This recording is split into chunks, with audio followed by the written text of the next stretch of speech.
Okay, we'll start at 8 a.m. We're streaming live now, but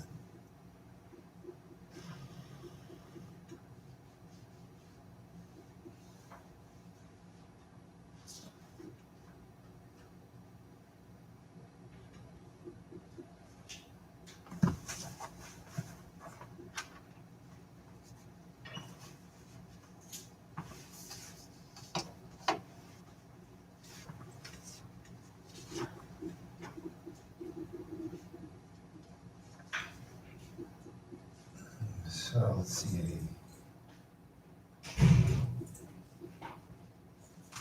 Madison Major.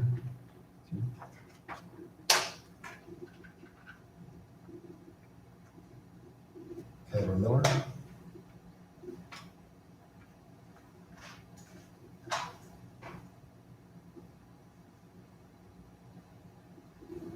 Emily Roberts. Ainsley Snyder.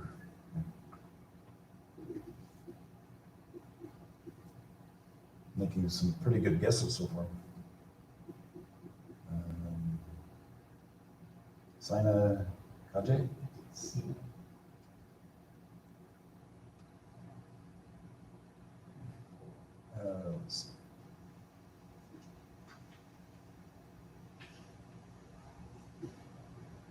Samuel Potter.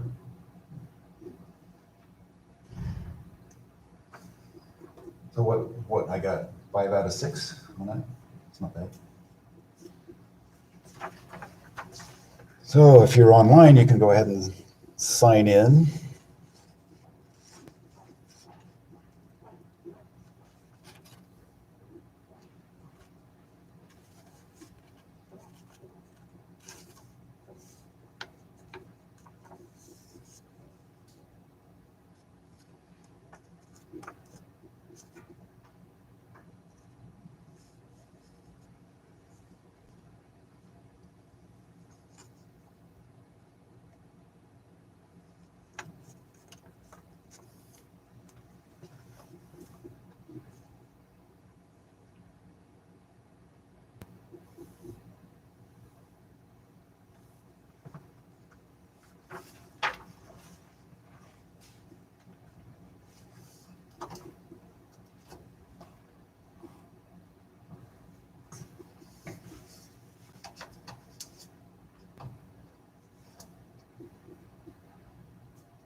What other classes are you taking? Engineering tools. Which one? Engineering tools. Oh. Organic chemistry and engineering physics.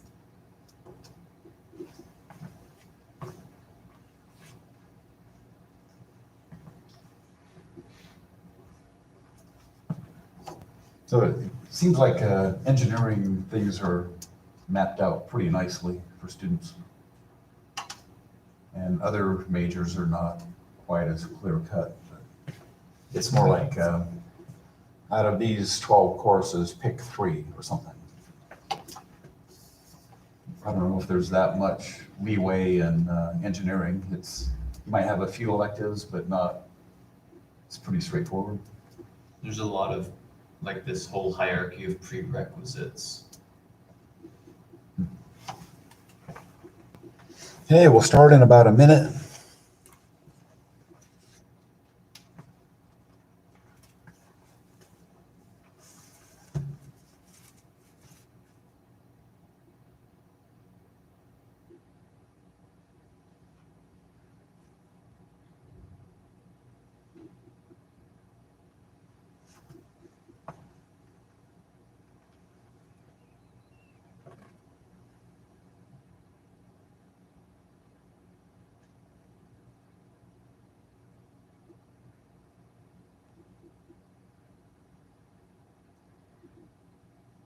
Okay, it's 9 o'clock. We'll be in section 7.8 again on improper integrals.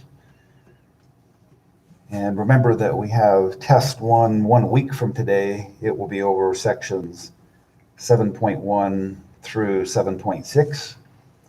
We do not have school on Monday. On Tuesday, we're going to cover section 8.1. And then on Wednesday of next week, we'll review for the test.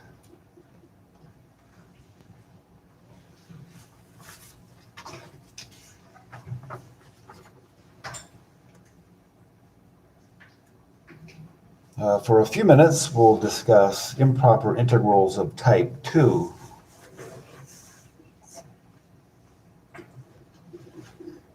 And those can be in 3 different classes. So in part A, class A, suppose a function f of x is continuous on the interval from a to b. Notice that there's a bracket next to a, so that means the function f is continuous at a. We have a parenthesis on the right endpoint b, so that means b is excluded from this set. So sometimes we refer to this as half open and half closed. The left endpoint is the closed because it includes the endpoint. The right endpoint is open. You can get as close to B as you like from the left-hand side, but you'll never actually get to B. So in other words, B is excluded. Okay, so a function is continuous on bracket A, comma, B parenthesis, and discontinuous at B. So then this integral, f of x dx from a to b,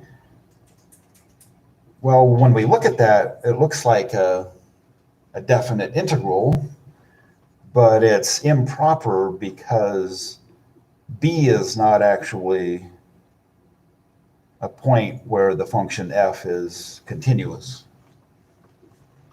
So this is improper, and we write it as the limit as t approaches b from below, that's this minus sign, that we want the t values to approach b from the left side of b on the number line. Or you can think of it on the negative side, which is to the left. It doesn't mean b is negative, it just means that t is approaching b from below or from the left or from the negative side. You see what I mean? So t is approaching b from the left, and this is a definite integral from a to t of f of x dx, because for values of t that are strictly less than b, this integral is a defined definite integral. And then if the limit exists, that's the value of this improper integral. If the limit does not exist, we say that that improper integral diverges.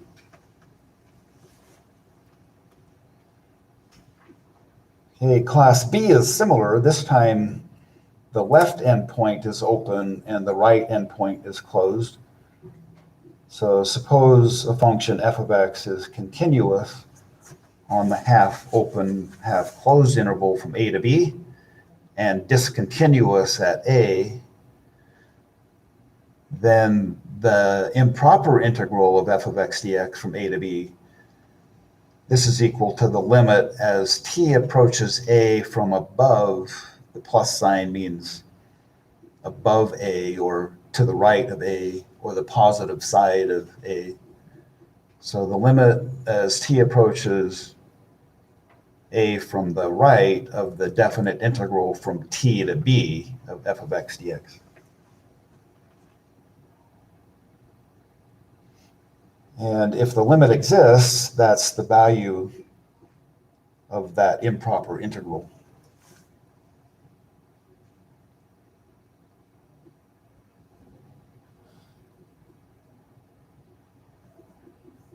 Okay, so the improper integral of f of x dx from a to b is called convergent if the corresponding limit exists, and divergent if the limit does not exist. Okay, then another type 2 improper integral doesn't occur at an endpoint, it occurs at a point between the endpoints. So for part C, suppose A is less than C, which is less than B, and a function f of x is continuous on the half closed, half open interval from A to C, and it's also continuous on the half open, half closed interval from C to B, but it's discontinuous at C.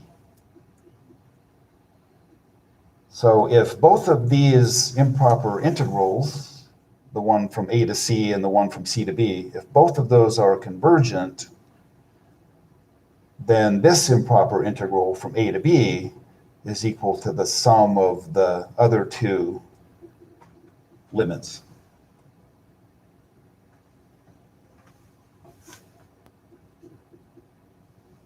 Okay, so we'll look at some examples of type 2 improper integrals.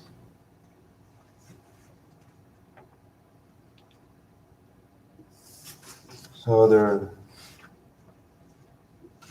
are some subtleties, and you could be tricked into doing something that's illegal if you're not careful.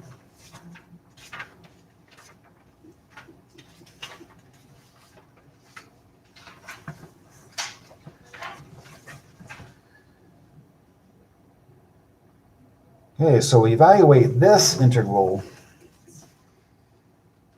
We see that the integrand is 1 over x minus 1 to the 1/3 dx. So the integrand is not defined at x equals 1, right? That's a restricted value. But the lower limit of this integral is 1, so this is an improper integral. So if we write it as a limit, the limit as t approaches 1, let's see, from which side is t going to approach 1? From above or below? From above. So we put a plus sign here to indicate that t is approaching 1. On the number line, it's from the right. If you look at the limits of integration, you can think of t approaching 1 from above.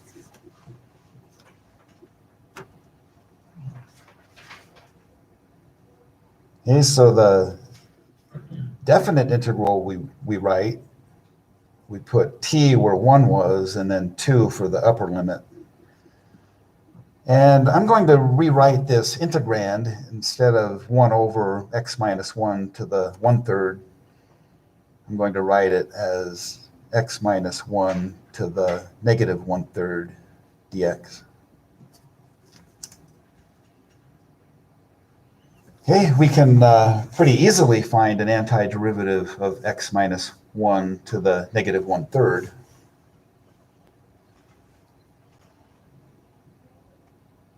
So just a passing comment, we could do a u substitution where u is equal to x minus 1, but du is just dx. And so we can go ahead and find an antiderivative of x minus 1 to the negative 1/3 without going through all of the substitution processes, because an antiderivative of x minus 1 to the negative 1/3 dx is just x minus 1 to the negative 1/3 plus 1 divided by negative 1/3 plus 1. See what I mean? It would be almost as if we just had u to the negative 1/3 du. That's what it would be if we did the substitution. And an antiderivative of u to the negative 1/3 du is u to the negative 1/3 plus 1 divided by negative 1/3 plus 1. I can do the u substitution if you want, but we don't need to, is my point. So let's go ahead, write the limit as t approaches 1 from the right, and then an antiderivative of x minus 1 to the negative 1/3 is x minus 1, and then negative 1/3 plus 1 is 2/3, and then I'm going to divide by 2/3. And then we're evaluating this from t to 2. Okay, so on the next line, I'll write the limit as t approaches 1 from above. If we divide by 2/3, that's equivalent to multiplying by 3/2. So I'm just going to put 3/2 times. And then let's go ahead and evaluate the x minus 1 to the 2/3 from t to 2.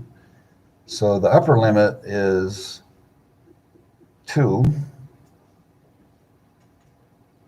So we get 2 minus 1 to the 2/3.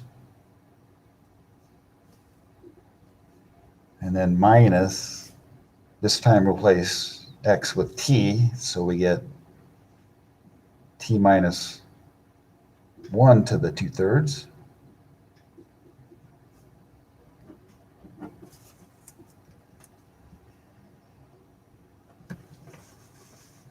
And we know that 2 minus 1 is just 1, and 1 to the 2/3 is 1. Oh, I might as well write a little more detail. So the limit as t approaches 1 from the right. So this is just going to simplify to 3/2. And then minus t minus 1 to the 2/3. And now we can allow t to go all the way to 1 from above. And what do we get? So 3/2 is unaffected by t. And then as t goes to 1, 1 minus 1 is 0. So we get minus 0 to the 2/3, which is 0. So the limit is 3/2. So the limit exists. So that means the improper integral from 1 to 2 of dx over x minus 1 to the 1/3 converges to 3/2. So it converges.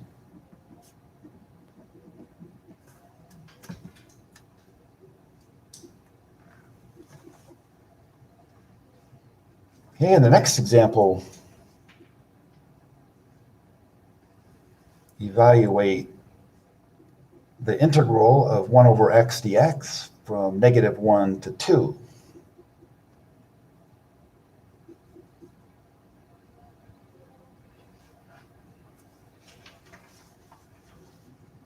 So what do we do now? So the interval from negative 1 to 2, and the function or the integrand is 1 over x. So we have a type 2 improper integral. 1 over x is undefined at 0, at x equals 0. 0 is between negative 1 and 2.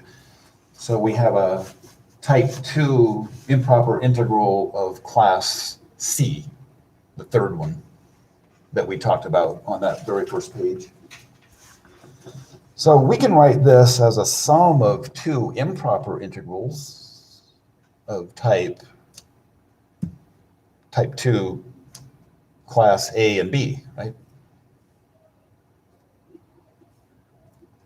So we can rewrite this as the improper integral from -1 to 0 of 1 over x dx plus another improper integral from 0 to 2, 1 over x dx. You see how that works? Yeah. So does this problem only work if the range goes through 0? Like if it's 2 to 3, that won't work for type C? This is a particular function, 1 over x, which is undefined at 0. Oh, no, I mean type C. Will type C not work if it goes like from 2 to 3 or 2 to 3? Like, does it have to go through 0? The undefined point C is between A and B. So it can be anywhere, so long as it's between A and B. Yeah, it doesn't have to be halfway between. It can be anywhere in that interval. Is that Just 0? any, but C has to be discontinuous, right? It's it's a discontinuity. Okay, Or I get it, thank you. does that make sense? Okay. Okay. So this this improper integral on the left will be convergent if both of those improper integrals are convergent. If one of those improper integrals on the right of the equal sign, if one of those is divergent, then that's enough to conclude that the improper integral on the left is divergent. So we have to do as much work as that. If we test the first improper integral on the right, if it turns out to be divergent, then we're done. We conclude that the improper integral on the left is also divergent. Okay, but if it turns out that this one on the first one on the right-hand side is convergent, then we have to test the other one to see if it's also convergent. If both of them are convergent, then the original one on the left-hand side is convergent. Does that make sense? So let's I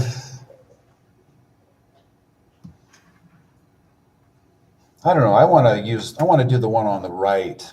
That looks easier for me. I might still have to do the one on the left if this turns out to be convergent, but I like this one. This -1 to 0, that's more confusing. Maybe I should do the one on the left, but let's do the one on the right. From 0 to 2,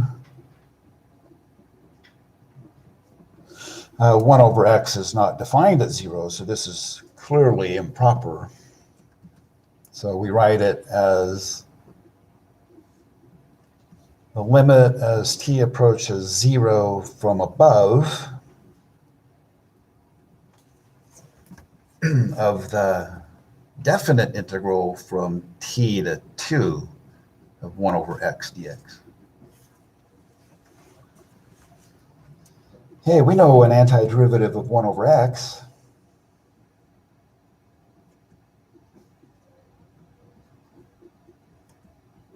So what's an antiderivative of 1 over x?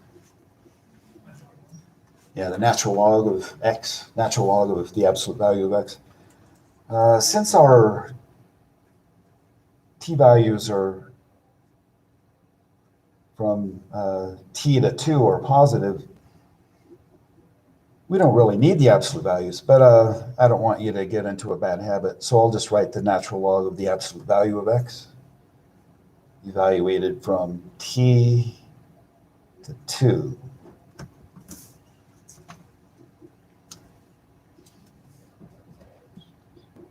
So we'll evaluate the natural log of the absolute value of x from t to 2.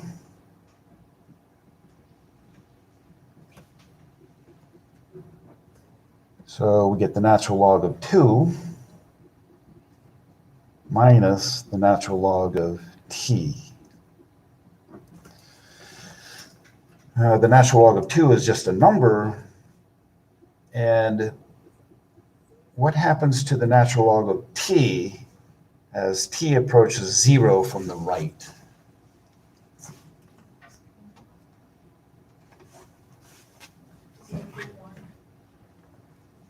It's going to go where? Never mind.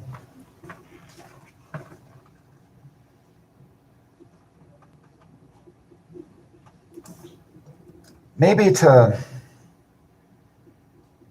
make it a little bit easier to think about, the natural log of 2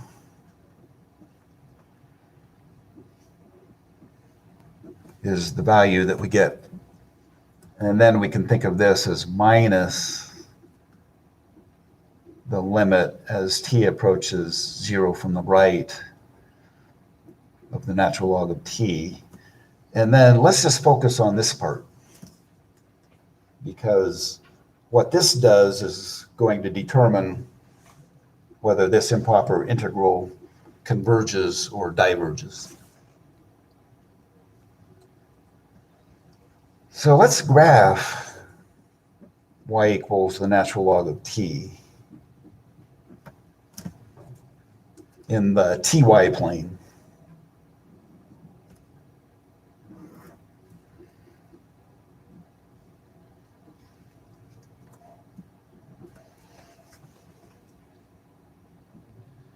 Okay, the natural log of 1 is 0, so this is a point on the graph. Remember what the domain of y equals the natural log of t is?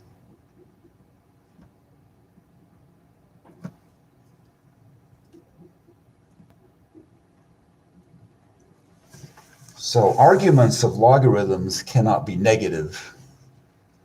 And this argument is t.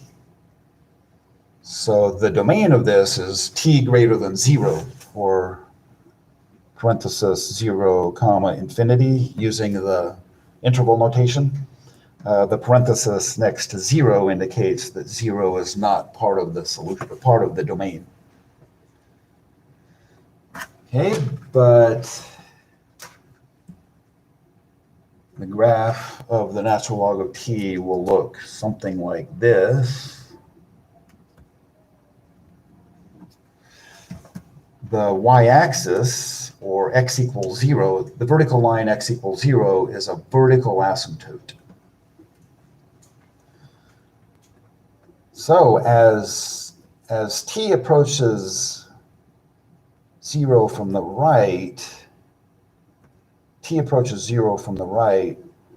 the natural log of t goes to negative infinity. Right, this y-axis is a vertical asymptote.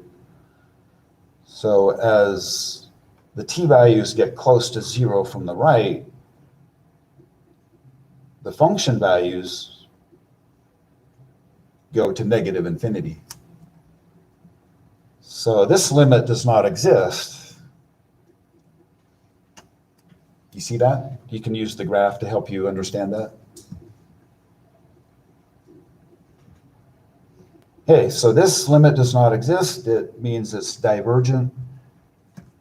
And since one of those improper integrals is divergent, then the original one is also divergent.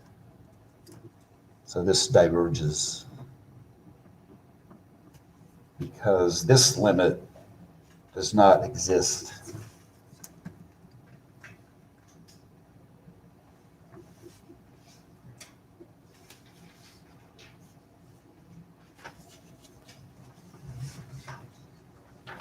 Okay, we'll look at the comparison theorem next.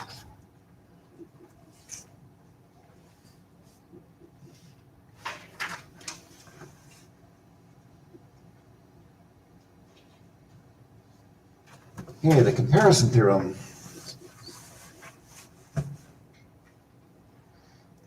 So sometimes it's really hard,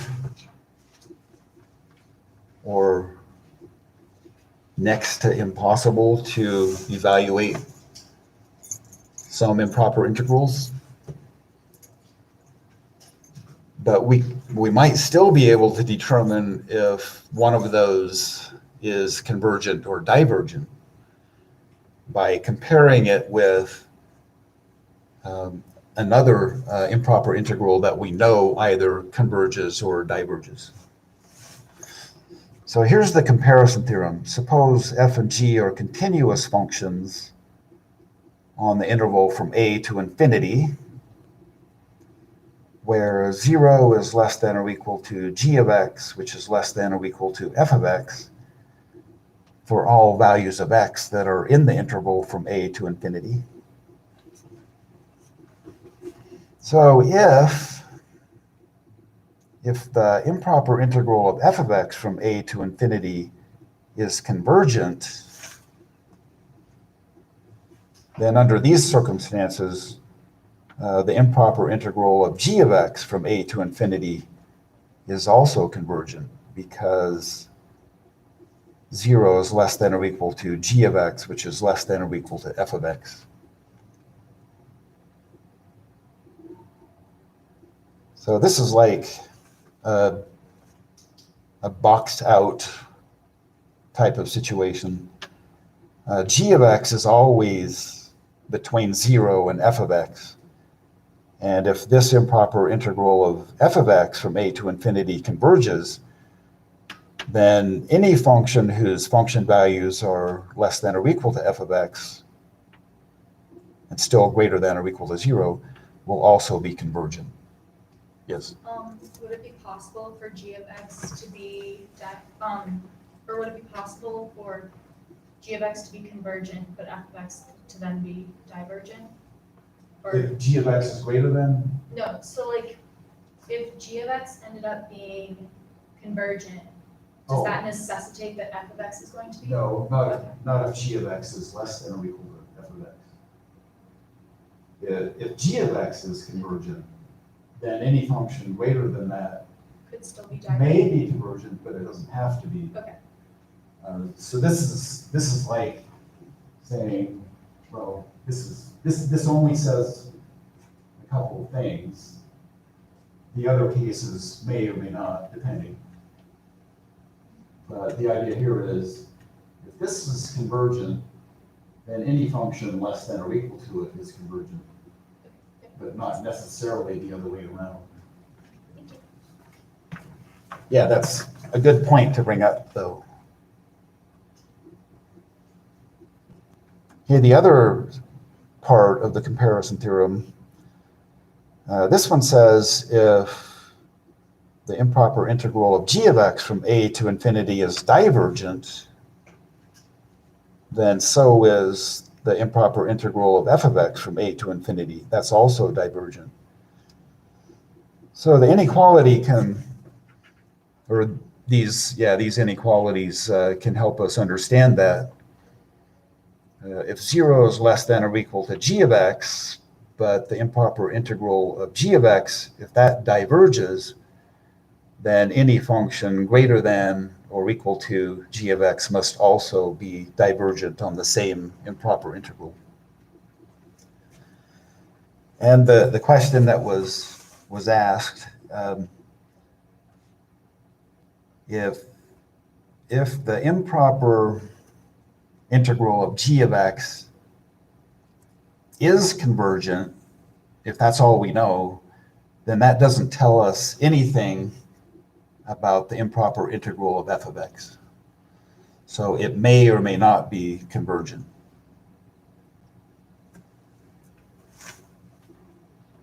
Okay, let's do a couple of examples. Let's determine whether the improper integral of 1 over the square root of x squared minus 0.01 from 1 to infinity, let's determine whether it converges or not.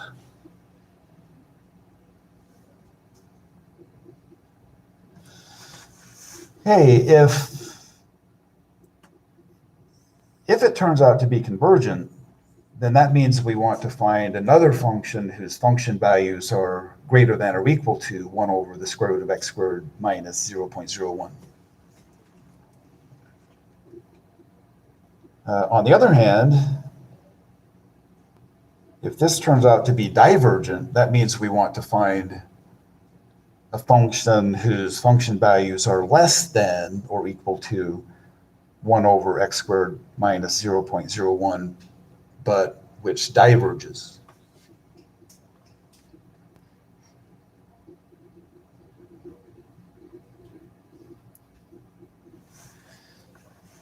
Okay, so let's note that the denominator is the square root of x squared minus a small number. So x squared minus 0.01 for values of x greater than or equal to 1, that's the interval from 1 to infinity. So the square root of x squared minus 0.01 is pretty close to the square root of x squared. And the square root of x squared is just x. So that observation can help us decide how we're going to determine whether this improper integral converges or diverges. Okay, so I'll write this for x greater than or equal to 1.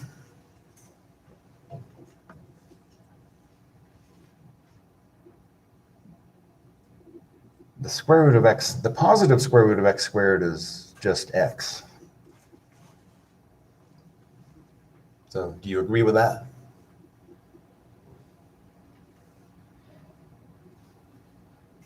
And, well, if I subtract 0.01 from x squared inside the square root, how is that going to relate to x?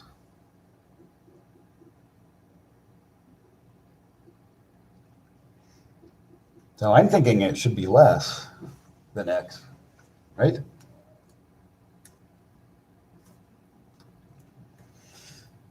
Okay, we know from arithmetic if one number is less than another, then the reciprocal of the number on the left is greater than the reciprocal of the number on the right. We can do just a basic example of that concept. So we'll all agree that 2 is less than 5. But if I write the reciprocal of each of those, the reciprocal of 2 is 1 over 2, the reciprocal of 5 is 1/5, and 1/2 we know is greater than 1/5, right? So that's the idea here. The square root of x squared minus 0.01 is less than x. So if I write 1 over the square root of x squared minus 0.01, that should be greater than 1 over x for values of x greater than or equal to 1.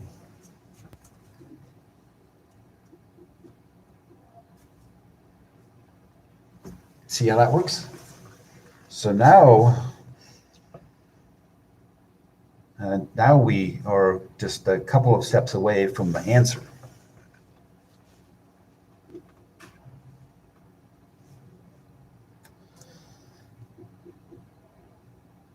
So which one of the parts, A or B, is going to be what we use to find the convergence or divergence of this improper integral? Yeah, part B. And why do we know that? Because 1 of x is less, and so that would be your g of x function. Yeah, from a couple of days ago, or recently, we know that this improper integral from 1 to infinity of 1 over x dx, we saw that that is divergent. All right. I guess I can just write diverges. We did this one a while ago. But since 1 over x is less than 1 over the square root of x squared minus 0.01, for x greater than or equal to 1, it follows from part B of the comparison theorem. So by part B,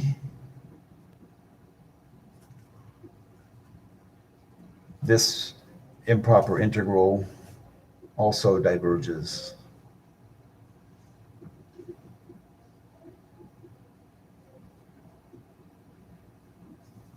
This also diverges. Okay, do you see how that works? So we don't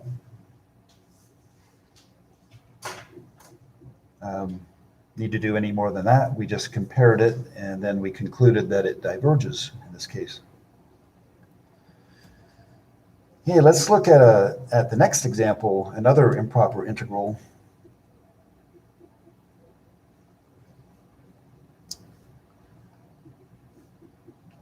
Determine whether the improper integral of 1 over e to the 2x plus x to the 3/2 dx from 1 to infinity, determine whether it converges or not.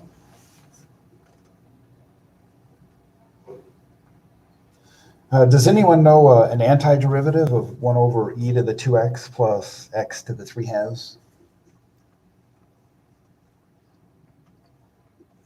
I don't. Do you? Good. So all we're supposed to do is determine whether it converges or not.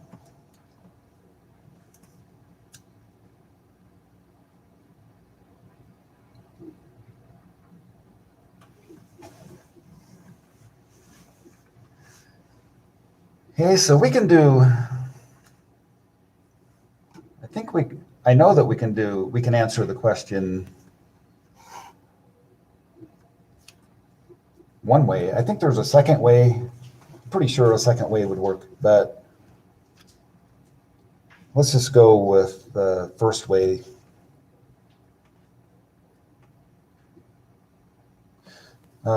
For x greater than or equal to 1, that's our interval from 1 to infinity.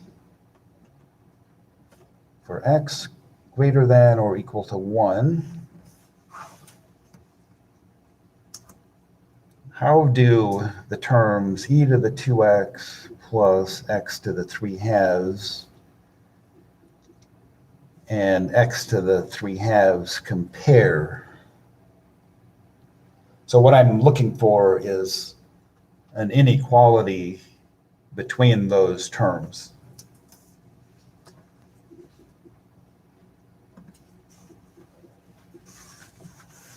So if x is greater than or equal to 1, then e to the 2x is a positive number, positive real number, and x to the 3/2 is also a positive number.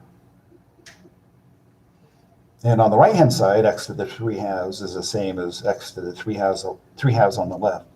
So which side is smaller and which side is greater? Or are they equal? Are they equal? No, they're not equal. That was a trick question.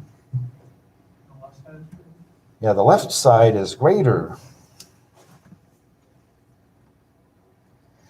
We see the integrand is 1 over e to the 2x plus x to the 3/2. So if we reciprocate both sides, then 1 over e to the 2x plus x to the 3/2 is less than 1 over x to the 3/2.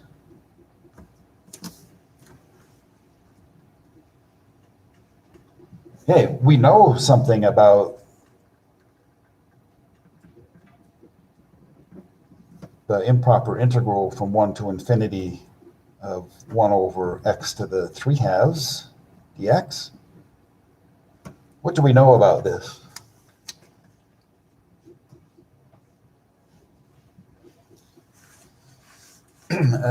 we proved a while ago that if you have an improper integral of from 1 to infinity of 1 over x to the p dx. So what did we find out a couple of days ago? So this converges when this exponent p is greater than 1, right? Remember that? And it diverges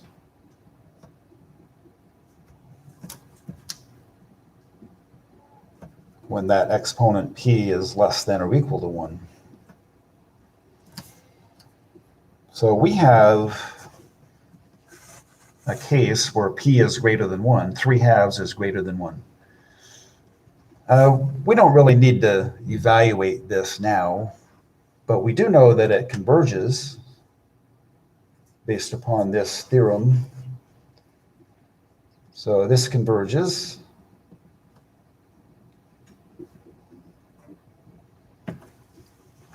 And since 1 over e to the 2x plus x to the 3/2 is less than 1 over x to the 3/2, what do we conclude about this improper integral?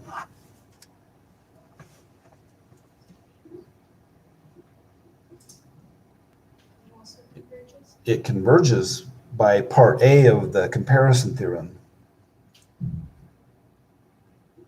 Do you see how that works?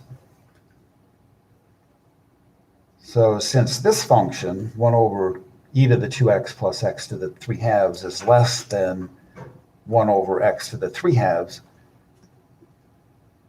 and we know that the improper integral of 1 over x to the 3/2 from 1 to infinity converges, then the improper integral from 1 to infinity of 1 over e to the 2x plus x to the 3/2 also converges by the comparison theorem.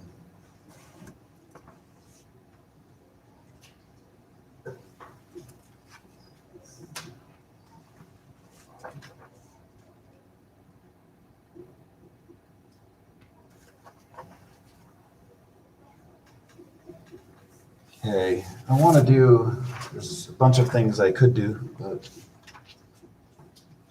I'm going to try this one. This one is not in the lecture notes that I typed.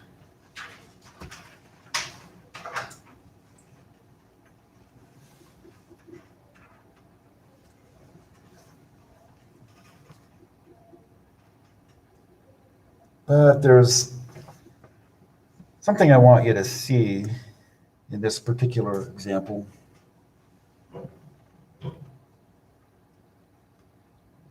So note that the integral is improper. So why is it improper?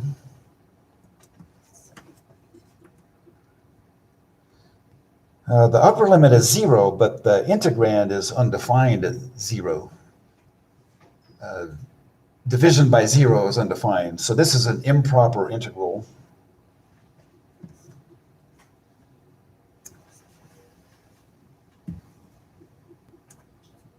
Okay, but look at this integrand. We have e to the 1 over x divided by x to the 3rd dx.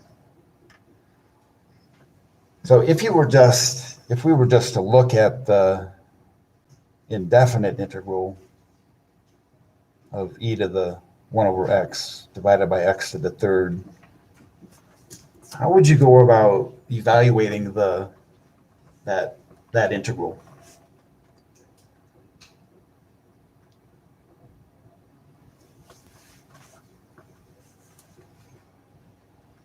Since the exponent on e is 1 over x,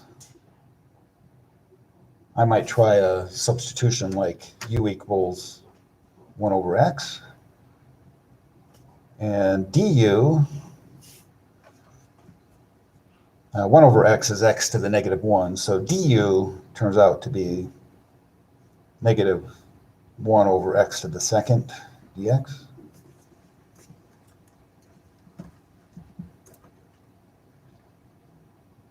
And so negative du is equal to 1 over x squared dx.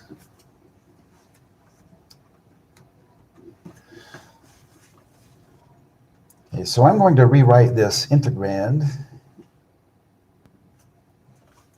I'm going to rewrite it this way. Since I have x to the third in the denominator, I'm going to think of x to the 1 over x to the third as 1 over x times 1 over x squared. And I'm going to put the 1 over x first, and then e to the 1 over x, and then times 1 over x squared dx.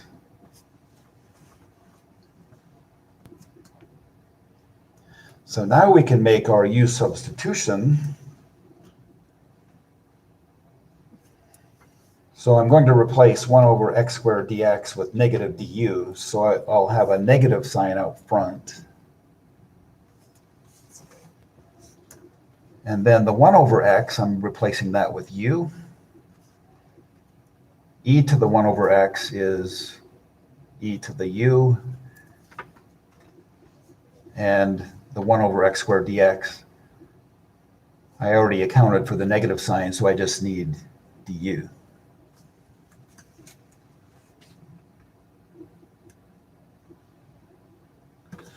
Okay, so we're going to transform this into this with the negative. And we're going to find the limits of integration here.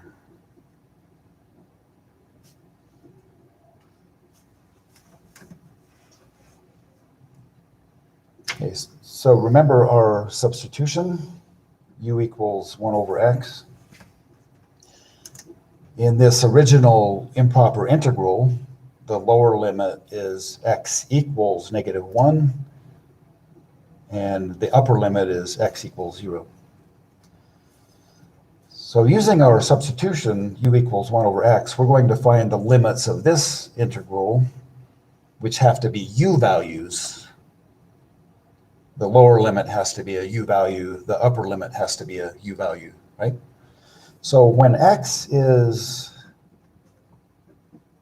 negative 1, the lower limit, the u value is 1 over negative 1 or negative 1. So this lower limit is negative 1.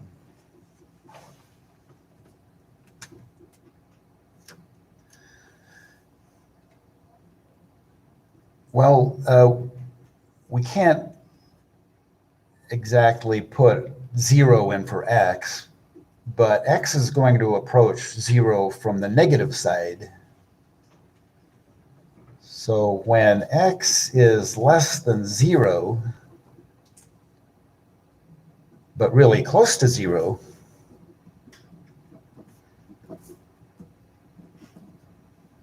infinitesimally close to 0,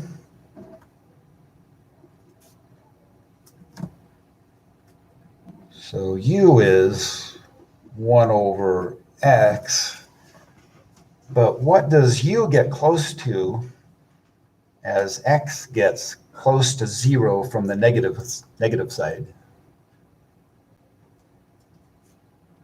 U gets close to negative infinity, doesn't it? If x is less than 0, it's negative. But if it's really, really, really, really close to 0, then 1 over x is approaching negative infinity. Wouldn't that just be infinity? Huh? Wouldn't that just be infinity and not? No, because x is approaching 0 from the negative side. 1 divided by a negative number is negative. So the idea is as x approaches 0 from the negative side, u approaches negative infinity. So the upper limit is negative infinity. Okay, I'm out of time. I'll just do one more step.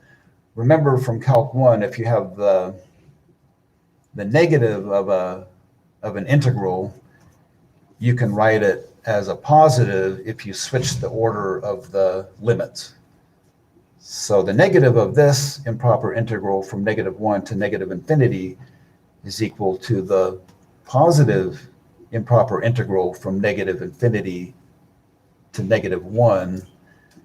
And then the integrand is u times e to the u du. So you should be able to finish this. You can use integration by parts to find the antiderivative of u times e to the u du. Okay, so that's all for today. No class on Monday. And remember, test 1 is a week from today.